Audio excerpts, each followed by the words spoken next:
Voting for assembly elections have concluded in India's southern state of Karnataka. Congress scored a resounding victory in the Karnataka assembly elections.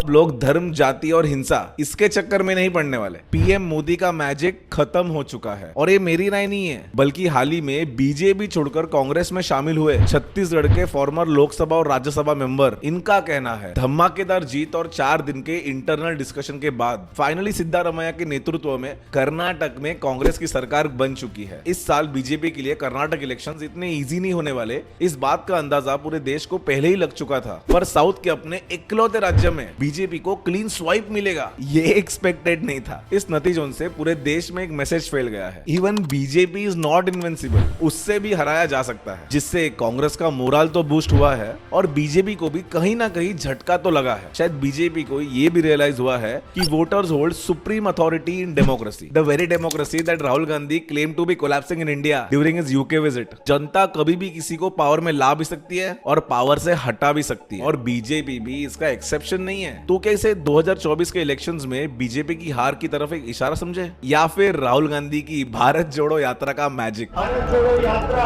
Karnataka की सड़क पे आप सबकी ऊर्जा के साथ चल। अब यहाँ पर यह सवाल भी उठता है कि 4% रिजर्वेशन, बजरंग बली और मोदी जी के शानदार रोड शोज के बावजूद बीजेपी को इस तरह हार का सामना क्यों करना पड़ा?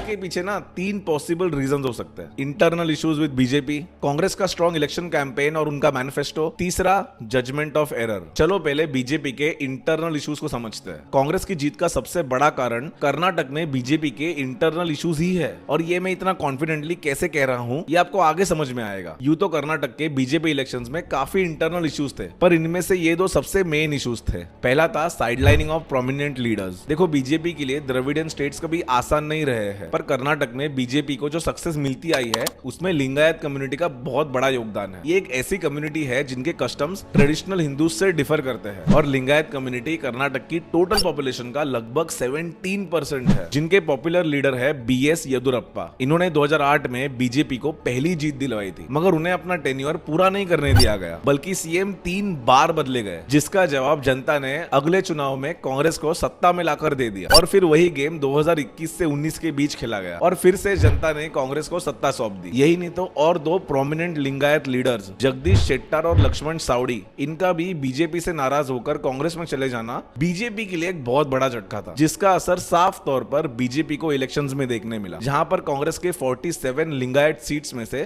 37 को जीत मिली, वहीं बीजेपी के 69 लिंगायत कैंडिडेट्स में से सिर्फ 15 को। भले ही बीजेपी ने लिंगायत लीडर बोम्मैया जी को सीएम की कुर्सी दे दी थी, पर उनका जनता पर कुछ खास प्रभाव नहीं था। अब दूसरा मेजर रीजन है करप्शन एलिगेशंस। भले ही बीजेपी हमेशा से दावा करती आई है कि उन्होंने भ्रष्टाचार को जड़ से खत्म कर दिया। भाजपा सरकार ने भ्रष्टाचार के खिलाफ जो अभियान चलाया, उसने आज भ्रष्टाचार और भ्रष्टाचारियों दोनों की जड़ें हिला दी है।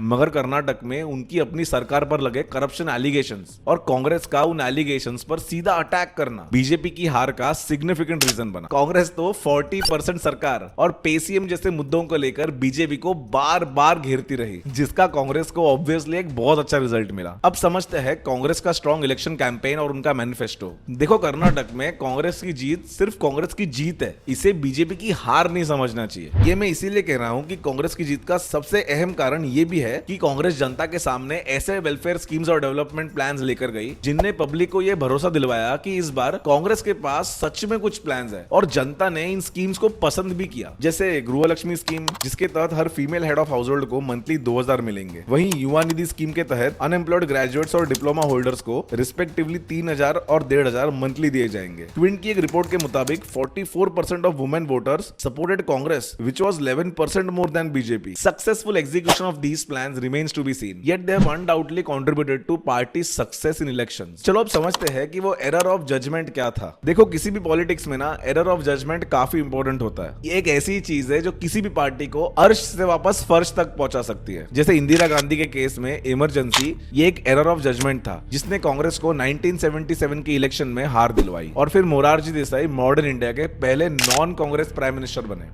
ठीक इसी तरह बीजेपी को लगता है कि मोदी जी और अमित शाह का चेहरा दिखाकर कोई भी इलेक्शन जीता जा सकता है। अनडाउटली कुछ स्टेट्स में काम करता है, पर कुछ स्टेट्स का वोटिंग नेचर अलग होता है। साथ में वोटर्स के कॉमन सेंस को हल्के में लेना ये भी बीजेपी का एक बहुत बड़ा एरर ऑफ जजमेंट है। अब ये सब समझाने के बाद अगर फिर भी आपको ये लग रहा है कि ये रिजल्ट्स 2024 में बीजेपी की तरफ एक हार का इशारा है, तो अब रुक जाइए थोड़ा, क्योंकि अगर हम कर्नाटक के इतिहास में थोड़ा झांक कर देखें तो हमें यही देखने मिलता है कि वहां के लोग हमेशा से इस सरकार बदल का खेल खेलते आए हैं। जहां 2008 के असेंबली इलेक्शंस में बीजेपी को बहुमत मिली, वहीं अगले यानी 2013 के इलेक्शंस में कांग्रेस को, और सेम चीज 2018 और 23 में रिपीट हुई। यहाँ पर ध्यान देने वाली बात यह है कि भले ही असेंबली इलेक्शंस में खेल चलता आया हो, मगर बीते 4 लोकसभा इलेक्शंस में कर्नाटक ने बीजेपी को ही चुना है और 2019 के लोकसभा इलेक्शंस में बीजेपी को 28 में से पूरे 25 सीट मिले थे और कांग्रेस को सिर्फ 1। वोटर्स ना विधानसभा और लोकसभा इलेक्शंस में अलग अलग मेंटालिटी के साथ वोट करते हैं और ये सिर्फ एक स्टेट की कहानी नहीं है। जैसे दिल्ली के असेंबली इलेक्शंस में आम आदमी पार्टी को एक तरफा वोट मिलने के बावजूद लोकसभा इलेक्शंस में बीजेपी को 7 के 7 सीट्स मिल गए थे। भले ही राहुल गांधी की भारत जोड़ो यात्रा ने कांग्रेस के वोट शेयर्स बढ़ाने के लिए काफी हेल्प किया हो, पर कर्नाटक में कांग्रेस की जीत को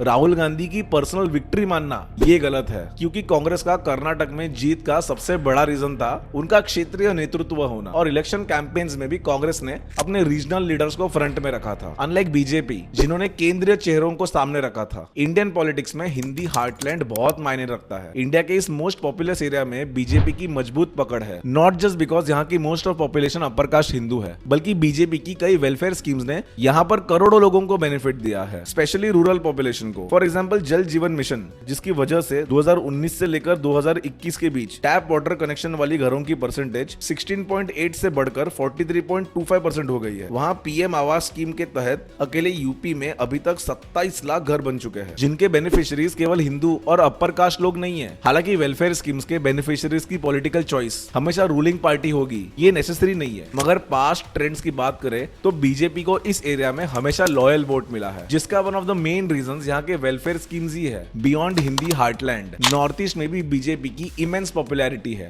आज के टाइम में नॉर्थ ईस्ट के 8 स्टेट्स में से 7 में बीजेपी की पावर है। इस पॉपुलैरिटी और ट्रस्ट का सबसे बड़ा कारण है हमेशा से निगलेक्टेड नॉर्थ ईस्ट में बीजेपी का हेवी इन्वेस्टमेंट। जितना अमाउंट पूरे 2 डेकेड्स में नॉर्थ ईस्ट के इंफ्रास्ट्रक्चर पर खर्च हुआ है, उतना अमाउंट बीजेपी ने पिछले सिर्फ 8 साल में किया है। इसीलिए पीएम मोदी की पॉपुलैरिटी में अभी कोई कमी नहीं आने वाली। लोकल इलेक्शंस में लोकल मुद्दे मायने रखते हैं, इसीलिए असेंबली इलेक्शंस में जनता चाहे किसी को भी चुने, सेंटर में बीजेपी हैट्रिक लगाएगी, इस बात की पूरी संभावना है। जनता ना केंद्र में एक मजबूत सरकार चाहती है और अपने बोल्ड डिसीजंस के कारण बीजेपी ने पिछले 2 टेन्योर में जनता के सामने ऐसी ही कुछ छवि बनाई है। हालांकि इसमें से कई डिसीजंस का काफी विरोध भी हुआ है। अब राम मंदिर की फ्रेश मेमोरी को लेकर बीजेपी को इमोशनली सपोर्ट करने वाली जनता क्या इस बार बीजेपी के अगेंस्ट वोट करेगी? आपको क्या लगता है? अगर वीडियो पसंद आए तो लाइक और सब्सक्राइब जरूर करना और कमेंट सेक्शन में मुझे ये भी बता देना कुछ ऐसे इंडिया के क्रिटिकल इश्यूज जो आपको अगले वीडियो में देखने हैं। इसके बाद में ये वाला वीडियो भी देख लेना जहां पर मैंने साउथ ऑफ इंडिया में रहने वाले इंडियंस को